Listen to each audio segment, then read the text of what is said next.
Последние дни идут неприкрытые, грубые, незаконные действия по дискредитации оппонентов Атамбаева. Для этого привлечены все средства массовой информации с государственной долей и некоторые официозные провластные издания. Они распространяют ложь и клевету, не представляют никаких доказательств, не представляют, самое главное, право другой стороне оппонировать, привести вот свой довод. Это очень печально. Это признак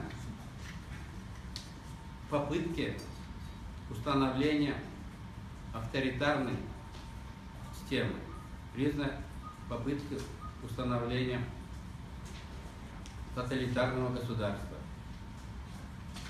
Только что у меня была встреча с жителями села Пойташ. Это село, где для Атамбаева строится дворец. Они приехали, вернее, на 4 микроавтобусах во главе главой сельской управы, требует от меня, чтобы я выдал, кто же мне слил эту информацию. Это айт бізге. И они говорят, мы прочесали все село, говорят, заходили в каждый дом, спрашивали, ты сказал Катибаев? Все отказываются. Вот. Я, кажется, должен им слить информацию. Во-первых, просто я не знаю, кто мне сказал, потому что это просто люди при встрече. И даже сегодня, сейчас не знаю, с кем я встретиться. Они не представляли ни паспорта, ничего. Но самое главное, то, что сказали некоторые жители села Пойташ, подтвердилось. Они еще несколько год тому назад сказали. И здесь хотят построить для Атамбаева дворец. Это же подтвердился. И это тоже рассматриваю как признак, как бы вот давления. Лидер, вернее, глава сельской управы говорит, заходили в каждый дом, искали. Что они хотят? Ну ладно, я скажу какую-нибудь фамилию. Они хотят расправу над ним? Хотят выселить из села? Чего они хотят? Они хотят нагнетать страх. Я думаю, что это позорно, что земляки президента пришли в парламент разобраться с оппонентом Атамбаева. Я боролся и с другими диктаторами, Велица Бакиева и Акаева. Но они не опускались до такого. Ни Бакиев, ни Акаев прилюдно в День независимости на центральной площади никогда они не ругали последними словами своих оппонентов. Никогда они не натравляли из своих земляков, женщин, детей, стариков на своих оппонентов, чтобы они приехали в парламент разобраться, кто же слил информацию и почему ты, разобраться. Это попытка расколоть страну. Очень печально, обидно, что в защиту Атамбаева станет только кучка, большая группа земляков. Почему из Ляляка никто не выступил? Почему из Атпаши никто не выступил? Это, как обычный наш примитивный трайбализм. Атамбаев Алинан, у него есть спецслужба. За мной круглосуточно наблюдает 4 машины за мной. И наверняка он знал Атамбаев перед вылетом в Нью-Йорк, что его земляки хотят приехать разобраться в Бишкеке. Неужели он не мог остановить? Это же позорно, это недостойно. Ой, дедушка, не классно. Ведь Атамбаев критиковал родственников Ташиева, родственников Кельдвекова и других. чуть что у вас там появляется проблема, и только земляки там устраивают какие-то акции. Атамбаева пока еще никто не арестовал. А там против Атамбаева пока еще не возбуждено уголовное дело. Просто идет моральное порицание, что он не прав. Он сделал неправильно. Приобрел участок, который был собственностью Максима Бакиева. Под мародерством мы понимаем завладение бывшей собственности Бакиева. Мы это мародерство. Не в классическом понимании, не в понимании Уголовного кодекса. А мы понимаем, последних 5 лет, кто же завладел бизнесом и имуществом Бакиева. Адреса давно известны.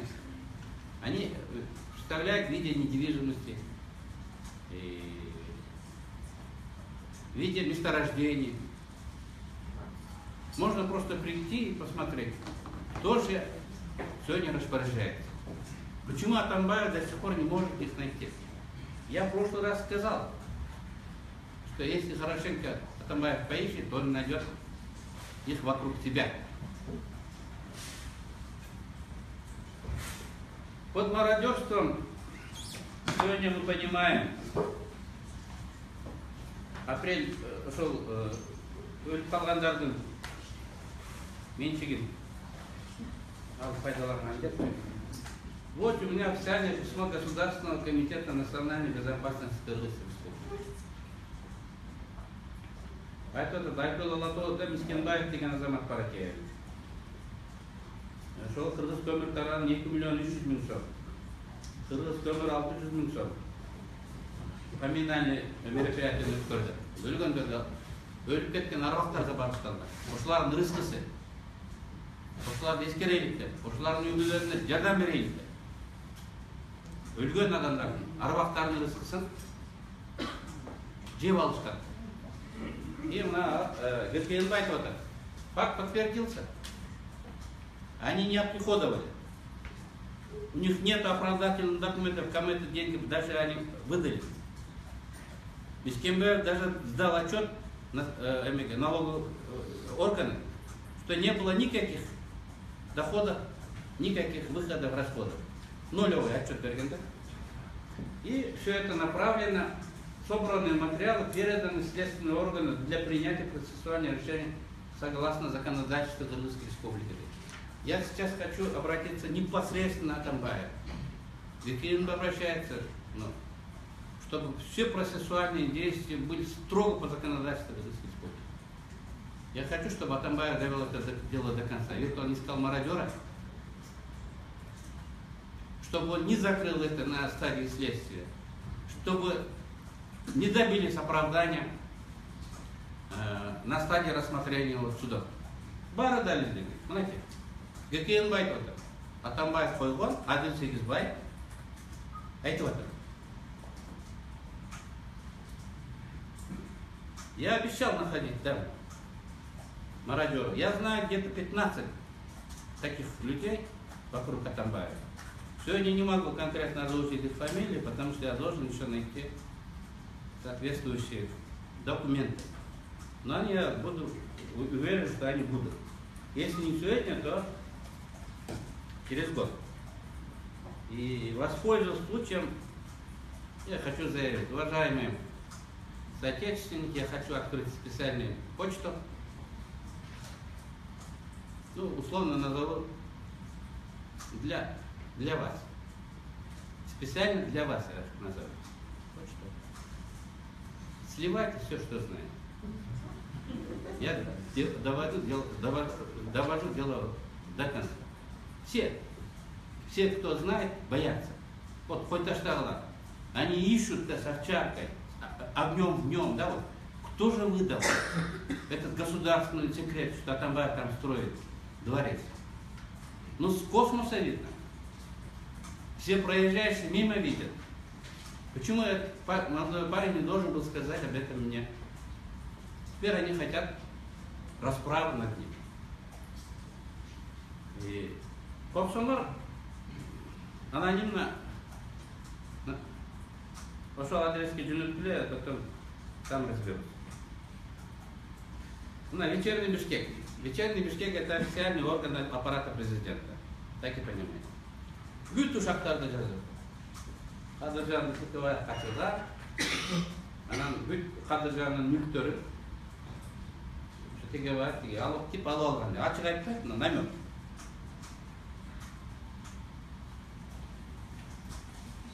Шынелі, Қадыржан абдан бай болған. Где же его собственность? Собственность Каталвайсна, они известны. Они конфискованы, описаны. Созданы специальное государственное предприятие ЕЛДИ, народный деп. Для управления собственностью Кадыржана Батырова.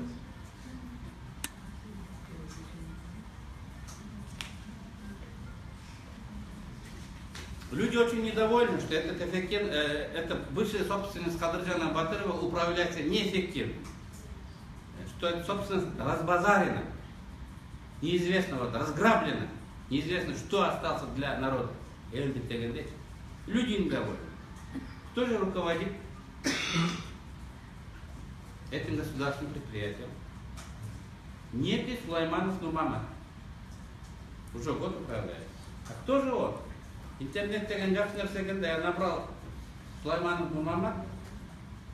Интернет мне выдал список кандидатов в депутаты от СДПК. Он стоит кандидатом в депутаты 73-м. Оказывается, имуществом Кадыржана Батырова распоряжает член СДПК. Народ недоволен, что это имущество не работает для общества, для государства, а интересов групп. Мағарыз келіп түсті, сол кейбір Кадыржанның заводтары Бакиевтерге, фамилиясы Бакиевтер. Арендная платасы жоқ, бекер заводтар, цехтер беріліп салды. Кадыржанның меншігінде Бакиев менен Атамбаевтың адамдары чоғу пайдаланады. Тексерсін. Прокуратура тексереді, Кадыржанның меншігін кімдер қандай пайдаланады. Мұрын іштеп тұрған заводның ішіндегі оборудованиялар, мебельдер, жана башқа несілер қайқа жоғылған несілер тапсын. Мискенбаевтан кейінгі бұл мен екінші. Атамбаев атпады, Текебаев айтқанның барын тексергіледі прокуратура. Прокуратура бұл екінші тапсырма. Емеу? Фарид айтты. Мен Фаридке жоқ беруге қойсам да болады. Абдан майда сөздерменен айтты. Фарид айтып отыр. Текебаев айта береді. Там был аукцион. Нет ничего особенного в том, что эти земли у этих физических лиц выкупила семья Албека Ибраимова, а затем продала Алмаз-Херсевичу. Причем за немалые деньги. Прокомментировал не раз. Как и пресс-кетчик. Но через час его убрали. Потому что он поспешил. Они в вагоне не посоветовались. Оказывается, никакого аукциона не было. Монак президента Пайсина. Алмаз-Салмина. Потому что не было никакого аукциона. Прокуратура тексерсін. Немін үшін Фарид Ниязов Эльдалда вводил в заблуждение. Я думаю, это злоупотребление своим положением. В пятницу на заседании фракции Атамекен отчитывался по этому вопросу Сарпашев. Он заявил, что был конкурс. 3 раза был конкурс. Никто не хотел этот участок. 3-й раз нашелся хороший человек, говорит, выкупил. Давайте посмотрим. Пока еще не получил официального, прошло недели, я пока еще не получил официального ответа. Это черновик, который отправлен мне через электронную почту. Послан что журналисты. Но они отчитались через средства массовой информации. Они оправдывают президента. Он этот опубликован, но ко мне еще официально не дошел. Давайте посмотрим. Будет это на это. Все нормально, говорю. В соответствии с 73 закона об акционерных обществах, Совет директоров может принимать решение о продаже имущества. совет директоров чечим чыгарды, сатакты. Дальше. Оказывается, такое решение действительно было. Албек, председатель правления Волтурганда, 30 мая 2011 года правление ТНК Дастан обращается к Совету директоров АО ТНК Дастан. Давайте продадим-то. Совет директоров принимает решение о реализации этого имущества, о продаже этого имущества 6 апреля 2012 года. 6 апреля 2012 года. 11 апреля 2012 года Укуев его приобретает. 5 күннен кейін. В интернет деген жаман жақсы нәрсе екен да. Так, 12 жыл апрельде бастым да. 6 пятница екен. 7 менен 8 күні не рабочий день екен. Birinci günü bir de gezip çıkmaydı eкен 9 gün. Konkurs жариялаш үшін білесіңдер, положениесі бар. Gezipке жариялайды. Участниктерден заявка түшөт. Анан конкурсuna комиссия чечим чыгарат. Şu 2 günün içinde 9-10 günü Саппашев айткан 3 конкурс болду. Азырга чейин положение конкурса, протокол заседания конкурсной комиссии мы не получили. Жоқ, качып жоқ эч. Жасап жүрсө керек. И 11 күнү колуна кармап эмен берип койгон. ГРЭСтен регистрация алып 11 күнү. ГРЭСтен регистрация алып буквально колуна тиги свидетельствону берип койгон. Ким ишенет бул? Эми руководствосун карайлы.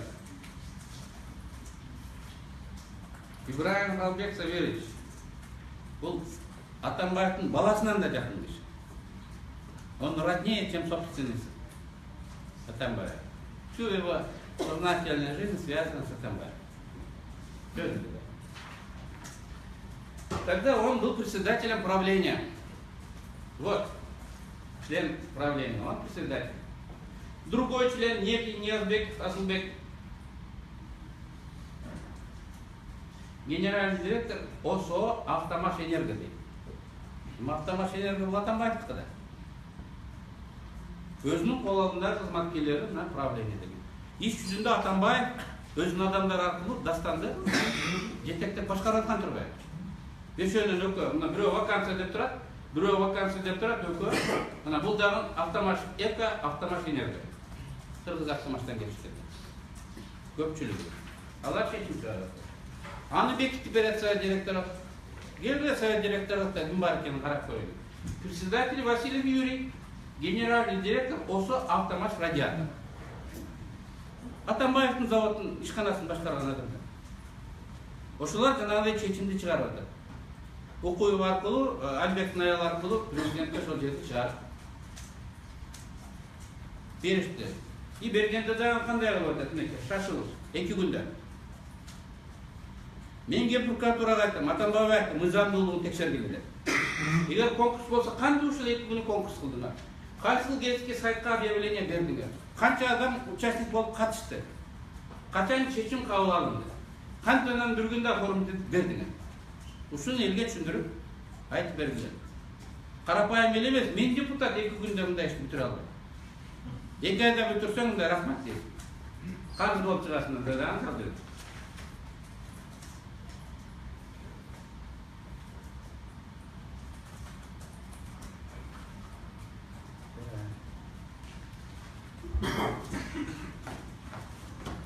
Батыров жөнүндө.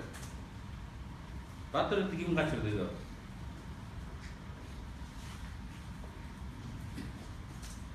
Ким качырды Батыров?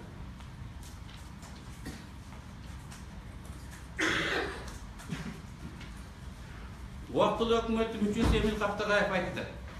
Кадыржан Батыров менен эң көп кездешкен убактылуу өкмөттүн мүчөсү бул Алмаз Атамбаев болгон деди. Эмил Каптагаев билет, анткени ал аппарат жетекчиси болду. Мен сөз келгенде айтып кетишим керек, мен Кадыржан Батыров менен бир да жолу кездешкен жокмун. Бишкекке көп жолу келген экен, бир да жолу менин кабинетиме басып кирген жок. Атамбаев менен сүйлөшүп, жана калса кадр маселелерин чечкендигин азыр түрмөдө отурган ошол кезде губернатор Бектур Асановдон сурасаңар айтып берет. Кайсыл кадрларды Жалал-Абадка койдурткан.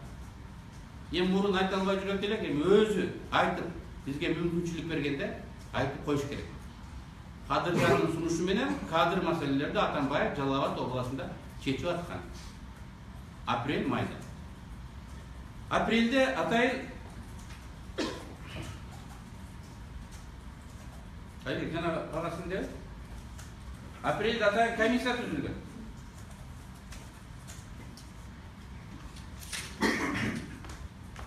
Ал комиссия түзүлгөн чечимди мен сен аны отдельно алып келген, менин папкаларымда бар.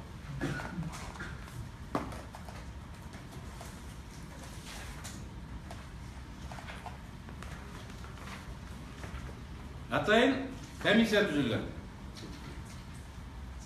Тилекке каршы Найбек мен коомдук жардамчы болуп. Юстиция министринин да президенттин аппаратынын сайттарынан да издеп. Ошол чечим жок.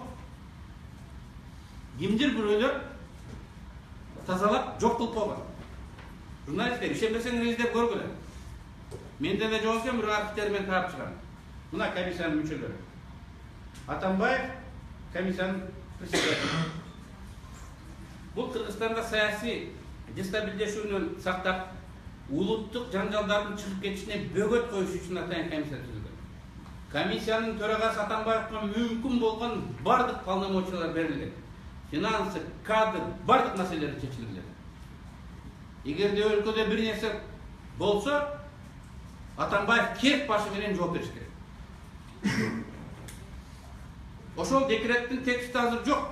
Эми жок деп ойлоп атат. Бул бардык комиссияларда, эл аралык комиссияларда, парламенттик комиссияларда ал декреттин, ал чечимдин аты, комиссиянын максаты айтылган. Аны катып жоготуп кое албайт. Албектин аялы менен өзүнүн декларациясы жоголуп кетти деп атат. Бул декрет антип жогото албайт. Мына налог инспекция не деп айтып атат? Албектин аялынын декларациясын көргөзгүлө. 30 миллион сомго сатса 700 миң налог төлөш керек экен 15-жылы. Төлөбөдү деп бир жумадан бери бүт республика күтүп атат. Налогтор эмне деди? Бул анын жеке иши, силерге бере албайбыз. Албектин аялы өзү сураса, аны өзүнө беребиз. Эми Албек жердештерин уюштуруп парламентке келип жаңжал салгандан көрө аял менен барып ошол декларациясын алып көргөзүп койбойбу мына 700 миң сом төлөнгөн деп. Эмне үчүн бир жумадан бери аны көргөзбөйт? Гезиттерден актайт, мени жамандашат КТРда. Телефон кылып алып туруп көргөзүп койбойбу мына 700 миң төлөдүк деп. Төлөгөн эмес. Анын баарын задним числом жасап. Жасасын, бир жумадан кийин жасаган, 2 жумадан жасаган эл ишенбейт. Элди алат тентек деп ойлобосун. Экинчиден, мына мындай дейт. Өзбек коомчулугунун лидерлери Салахуддинов, майдын аягында дейт. Салахуддинов, Абдурасулов, Сабиров, Жураев, Мамасаидов, Абдуллаев, Абакжанов, Эргешев, Абдуллаев, Абдусаламов, Иминов, Миркадиров и другие приехали в Бишкек, чтобы объяснить ситуацию руководства правительства. Эмин Каптагаев в здании Ассамблеи народа Кыргызстана с ним встретился в присутствии ее председателя Равшана Сабирова.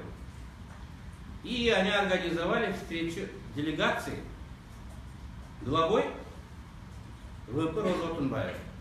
Көрдүңөрбү? Баары ачык. 30га жакын адам келген. Ассамблеяда жолуккан. Анан Кыргыз Республикасынын ошол кездеги убактылуу өкмөттүн төрагасы Отунбаева менен ачык жолуккан. Ачык. Андан кийин затем делегацию принял первый заместитель председателя ВВП Алмазбек Атамбаев, который обещал принять необходимые меры, назначил очередную встречу лидерами узбеков на 5 июня. Ал жолугуп туруп айткан. 5-ci uyunda dağın gelgiledi. Bunu tekşirse olur. Hatta ben adamların familiyasını okudum. Ana 5-ci uyunda kayaka çakırgan. Ассамблея народов Кыргызстан'a çakırdı. Civaklı hükümet oturgan Жогорку Кеңештин заседаниясына жоқ. Өзүнүн жеке менчиги форумдун зданиясына үйүнө чакырды. Үйүнө чакырды. Мына муну текшерсе болот. Прокуратура жоқ нерселерди издебестен наушыларды терістеш керек. Үйүнө чакырып атат. Бул менде абдан шек жаратат. Ачык элдин көзүнчө керек болса, сен жаныма келіп отырып тұр, ертең ири сөз болмасын. Керек болса, камераны қойып сөйлеш керек та. Жоқ, үйін алып кетіп жатыр, ешкім ұқпасын.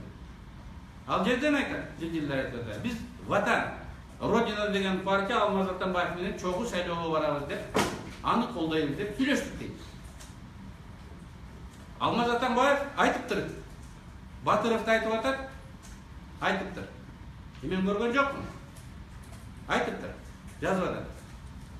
Кадыржан ака менен жакшымын. Кадыржан акага айтып койгула. 5 жыл Бакиевдин кор болуп жүрдү, дагы кичине чыдап койсун. Чет элге барып жашынып турсун. Үйү жок болсо мен Москвада, Стамбулда квартирам бар. Ошол жерде жашап турсун. Анан баары тынчыганда келип, чогуу иштейбиз деген. Эмне үчүн муну прокуратура териштирди? Эмне үчүн башка ушактарды жайып КТРден айтып атат? Башка тиги 7-чи каналдан айтып атат. Вечерний Бишкектен жазып атат. Эмне үчүн бул болгон фактыларды айтпайт? Эмне үчүн муну териштирбейт? Мен дагы бир жолу айтам, Батыров менен бирде жолуккан эмес. Менин милдетим Бишкекте отуруп конституциялык реформаны жүргүзүү болгон. Мен Бишкектен чыкпай конституциялык реформаны жүргүзгөм. Атамбаевдин милдети Кыргызстанда тынччылык болуп, коопсуздугун сактап, улут аралык жаңжалдыктар болбошун сакташ керек. Анын ордуна сепаратно сүйлөшүп, үйүнө чакырып, ар кандай жашыруун пландарды түзгөн. Бүгүнчө мен ойлойм, саясий күрөштө улут аралык мамилелерди пайдаланбаш керек. Комиссияда айткан, 10-жылда жөн-жөрдөн чыккан жок. Ошо өзбек факттарын саясий маселелерди чечүүдө пайдаланабыз дегенден келип чыккан деп айткан. Ошондо акылыбызга келишибиз керек. Ошондон сабак алышыбыз керек. Бүгүн Ферган Ару гезит эмне деп жазып атат? Мен окуган болсоңор керек, Ферган Ару жазып атат. ГПНдин агенттери Жалал Абадка барып өзбек милдетчилери менен сүйлөшүп, Атамбаевден башкасына жаман көрсөтмө берди. Көндүрүп жүрөт. Коркутуп атат, алдап атат, балким сатып ала баштады. Мен өзбек туугандарга айткым келет. Эки кыргыз жаңжалдашып атканда аралашпа. Келип эле сен күнөөлүү болосуң. Жакын жолоба. Тигил бул жагын аралашамын деп. 10-жылдын ошондон кесепеттен жаңжал чыкты.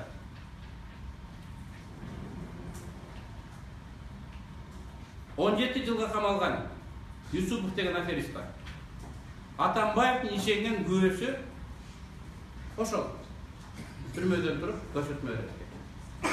Ал азыр колониядан 1-синода өзүнүн люкс номерине бир жума мурун алып келди. Билесиңер, убагында Зарылбек Рысалиев кыздарды киргизип берген, ресторандан тамак алып келип турган. Мен болбосо силердин кылмышыңарды ачып коем деп коркутуп алып, каалагандай буйрукту Юсупов берип кордоп жүргөн. Кордолгон офицерлер, полковниктер, майорлор, капитандар бизге келип назараттыкта да ыйлап барыз жазышкан, пресс-конференция беришкен. Бизди ошол криминалга тебилетип койду, мойнубузга мингизип койду. Мына алдан кайрадан номер 1-чи СУЗОго келди, мойундарына минди. Эми түрмөдөн, СИЗОдон Юсупов айтса, парламенттен Артыков айтса, эмне биз күнөөлүү болуп калабыз.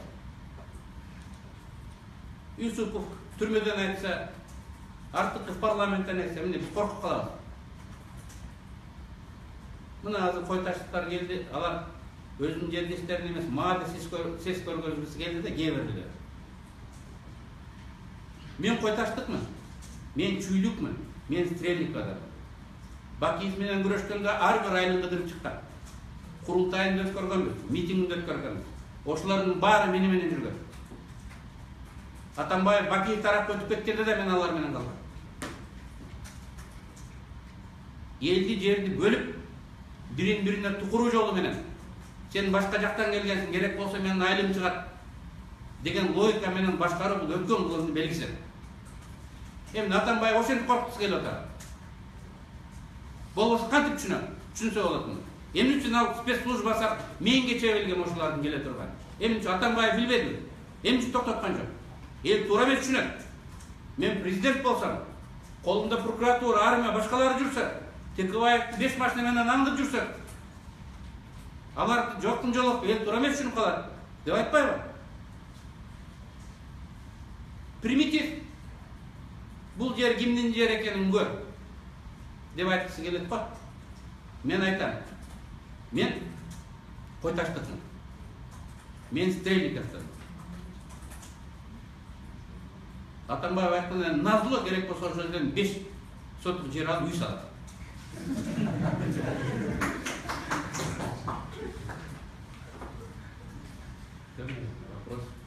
Все переходит к вопросу. Несколько вопросов. Сколько надо? Не ограничивать? Так, я принимаю заявку. Пожалуйста, вы. Еще. Следующий кто? Пожалуйста, прошу вас. Представьте, пожалуйста. Маша, вечерний Бишкек.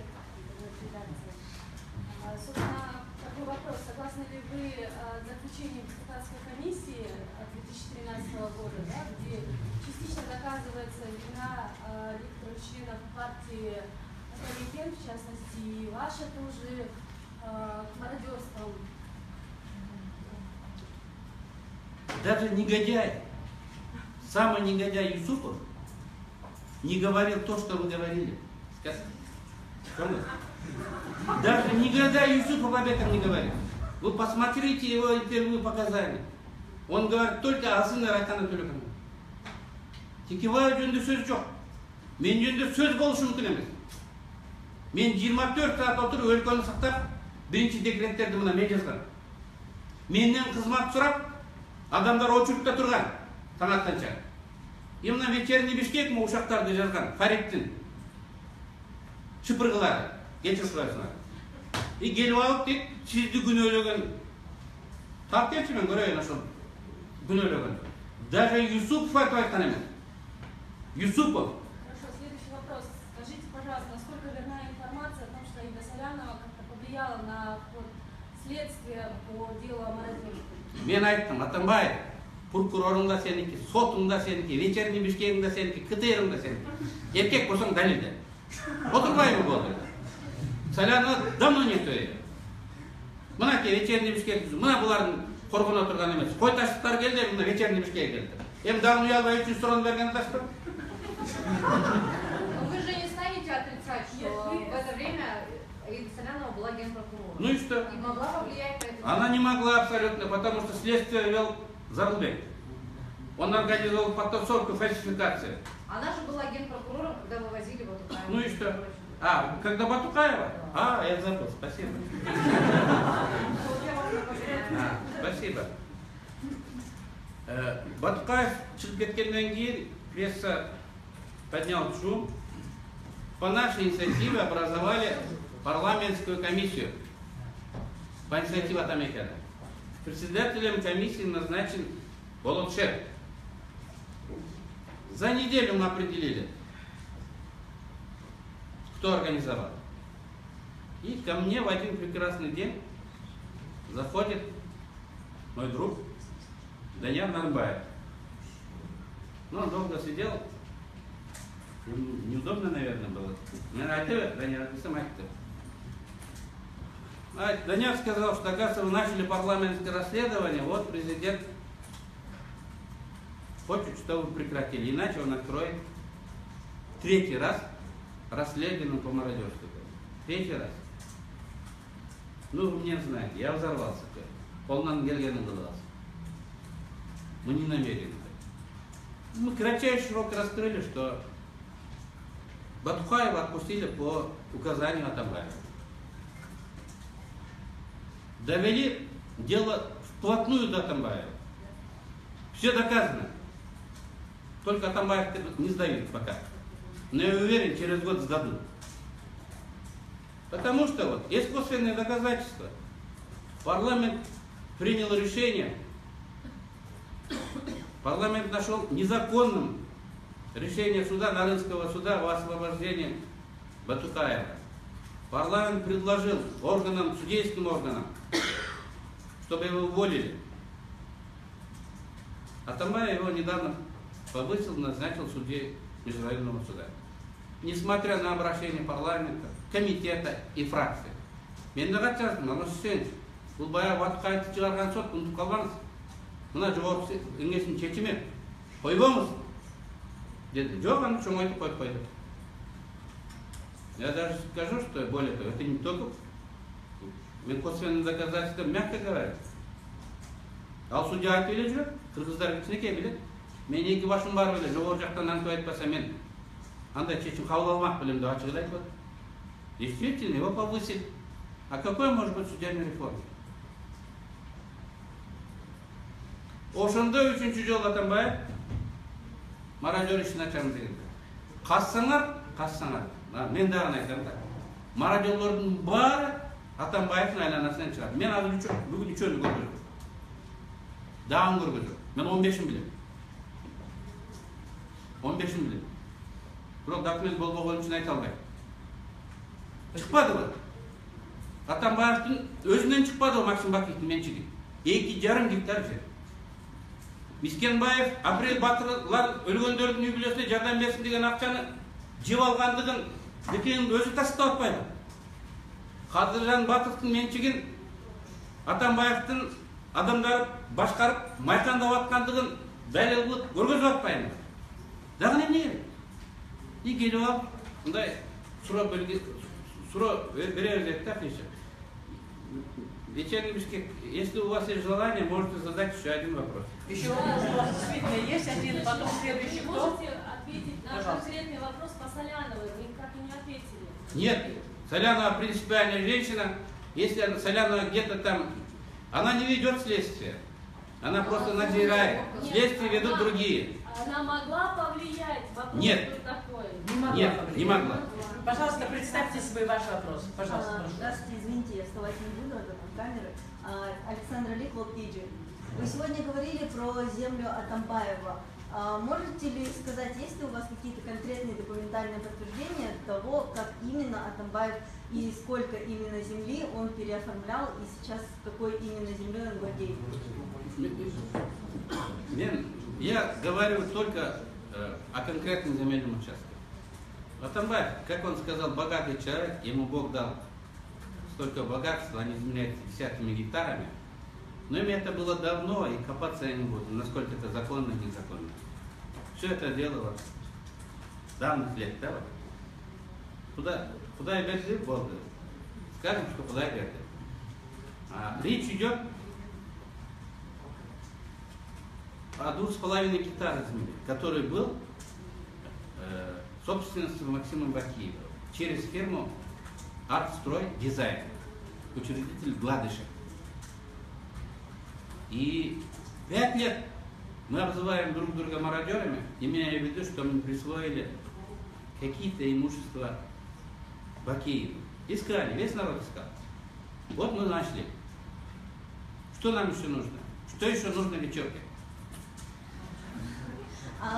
Вы говорите про 2,5 гектара, а то, что в СМИ писали про 27,5 гектаров? Ну, первый раз я озвучил как 27 гектаров и предупредил, что это неофициальные данные. Мой информатор немного ошибся. Понятно. А можете еще сказать, кто, по вашему мнению, также замешан в этих махинациях из окружения президента? По поводу земельного участка айттым го тиги. Албек Ибраимов и члены Совета директоров Дастан, и члены правления Дастан, которые работники завода Атамбаев. Фактически они управляли, контролировали работу. Спасибо. Подождите, еще один. Я чуть не забыл. Так, раз. Мындай деген жер бар екен. А можно на русском, пожалуйста?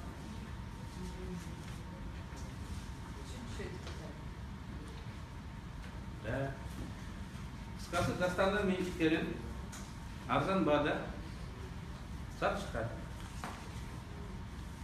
Речь идет еще о одной собственности Дастана. Потерял.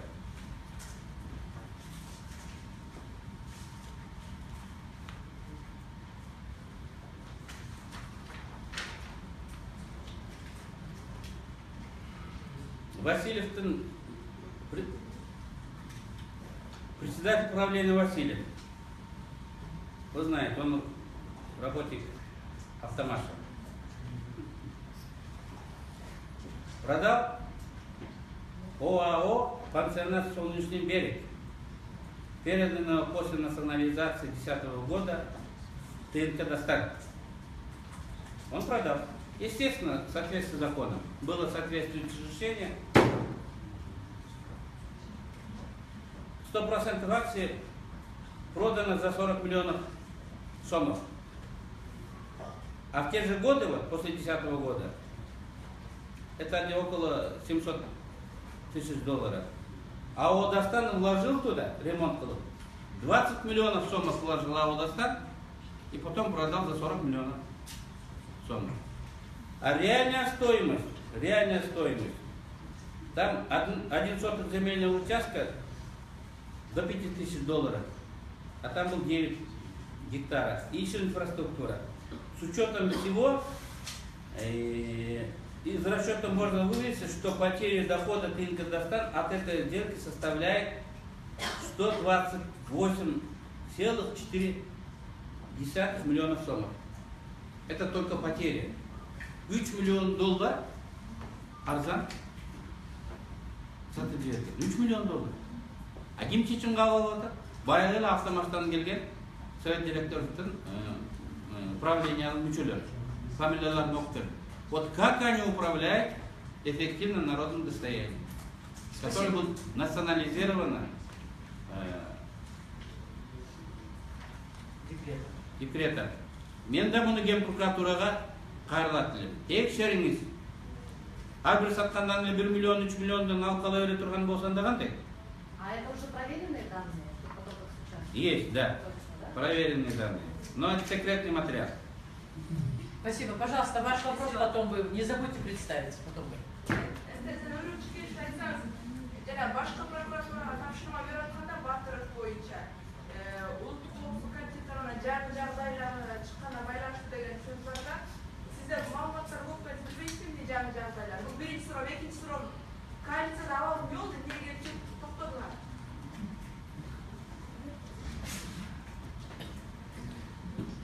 Жаңа жағдайларды мен айтып бердім. Жаңа жағдайларды Эмил Қаптағаев айтып берді. Бұрын айтып тұрды елем, Атамбаев жолға шыққаннан кейін айтып отырды да. Мен ойлаймын, генерал прокуратура осылардың барын еске алып, тура шешім шығарады. Уақытлы өкіметтің мүшелерінің бары білгенін айтып бергенге даяр. А біз көп нәрсені білеміз. Вечерний Бишкек жазып жатпайбы? Айтып отыр темір. Вечерний Бишкек жазып жатыр. Демидек Қадыржан Батыровтар айта береді, Атамбаевты күнөлей береді. Атекебаевты, Отынбаеваны, башқаларды күнөлесе, бұлар аны дәл қатар кетер. Атамбаевты күнөлесе айтады, бұл мындай жалған дейді. Азыр күнөлеген жоқ, ал 11 жылдан бері айтып жүреді Қадыржан. Мен алдап шығарып беріп, кейін келесің деп келтірмей қойды. Егерек болса ошол жаққа, мына журналисттер жиналғылай, біз ашабыз, ақшаңарды төлеп беріп жөнөтөбүз. Барып андан сурап келдик. Албетте бул кылмыш ишинде мындай эме болбойт. Дали. Бирок элдин пикирин Чындыкты айтқанда шарт түзет. Ақша тап, керек болса жол кереңдерді төлеп береміз. Тап, барып келеді. Ну, второй вопрос. Коалиция. Вопрос был по поводу коалиции. Енді бір отырған елі барым миллион алғанар келеді. Давайте это оставим на следующий раз. Хорошо, вот, пожалуйста, ваш вопрос. Пожалуйста, прошу вас. То же самое, как клуб Кейджи, Азамат работает. Қандай кечі? Работает Азамат клуб Кейджи. Скоро первый. Я точно знаю, что из клопа. Знаешь почему? Почему? Потому что довольно улыбался все время. О, спасибо. Тебе нравится вот то, что я говорю. Скоро 1 октября, и ровно 5 лет будет, как Азамат стал президентом. И за этот период, до 5 лет, вы в адрес президента не озвучали такие громкие заявления. И скоро, вот, не скоро, а вот 2 года назад, Атамбаев хочет изменить Конституцию, сделать реформу. Поэтому вы так часто выступаете против Атамбаева, и это вас очень... Нет, вот знаете, я считал, что главная миссия моей жизни не занятие каких-либо официальных должностей. Главной миссией моей жизни я считал, что то, что я предложил новую политическую систему, что она заработает, приживется в Кыргызстане. Главная суть этой системы заключается, что президент, глава государства, мирно должен уйти. Честью, нормально, хорошо, торжественно. Если заметили, вот, можете просмотреть все мои интервью, всегда я говорю, в отличие от других стран, у нас вот торжественно, там, так провожаем, да, вот, правительство. И всегда хотел, чтобы Атамбаев тоже ушел хорошо. Вы сомневаетесь, что Да. он так сделает? И он испортил. Он не хотел хорошо уйти. И поэтому не только я, все члены, фактически все члены. Если несколько человек не подписались, это не значит, что они не разделяют наше мнение. Просто они по разным причинам не могут об этом открыто говорить. Фактически все члены осуждают Атамбаева. Не согласны проводимой политикой. И вынуждены, вы не хотели, да, вот Ельцин, это где-то бежал, что-то правильно. Ну вот он хочет поломать, как бы, почти устоявшуюся вот систему. Ну, а это вот, почему там вносят там изменения в Конституцию? Вспоминает там центр власти, он хочет переместить правительство, сделать его недосягаемым. Если сегодня Генпрокуратура может вести уголовное преследование в отношении депутатов и членов правительства, а по новому законопроекту Генпрокуратура лишена такой возможности. Правительство сама себя будут расследовать. МВД, КГБ, ГНШ.